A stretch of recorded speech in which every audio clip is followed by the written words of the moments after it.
क्या आने वाले काल में बाला साहब के वक्त में भी ऐसे प्रयास हुए थे कि शिवसेना का विस्तार जो है महाराष्ट्र से बाहर हो?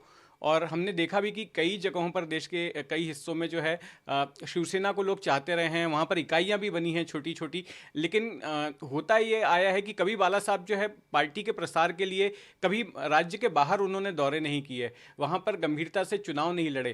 क्या आने वाले वक्त में उद्धव जी के नेतृत्व में इस तरह से हम शिवसेना का विस्तार देख पाएंगे? देखिए, हम चाहते हैं कि विस्तार होना चाहिए पार्टी का। बाला साहब अगर महाराष्ट्र के बाहर अपने कदम रखते तो ज़रूर हमको फ़ायदा होता। लेकिन हमारा अलायंस रहा बीजेपी के साथ। खास करके अयोध्या के आंदोलन के बाद बाला साहब ठाकरे जी की लहर थी हिंदी भाषिक स्टेट में, और हम चुनाव भी लड़ने जा रहे थे उस वक्त 1992 के बाद। समर्थन अच्छा मिल रहा था। बाला साहब ठाकरे हिंदुओं के नेता थे, एक सुपरस्टार बन गए थे।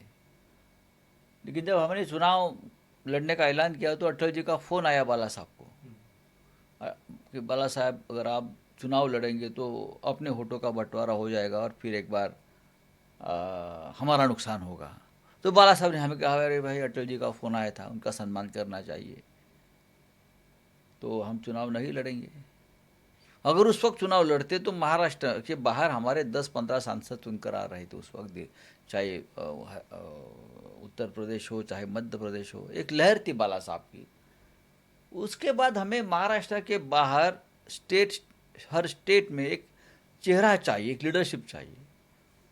वो ठीक से हम नहीं ढूंढ पाए या नहीं मिली, तो उससे हमारा नुकसान हो गया। पार्टी का यूनिट्स तो काम करता है, लेकिन जब तक स्टेट को नेता नहीं मिलता है जिसके चेहरे के ऊपर हम पार्टी बढ़ा सकते हैं, ऐसा चेहरा नहीं मिले। फिर भी हम कोशिश तो की। उत्तर प्रदेश में अयोध्या का आंदोलन है, हम बार बार उद्धव जी को लेकर गए अयोध्या में, वहाँ भी कुछ मूवमेंट हमने की।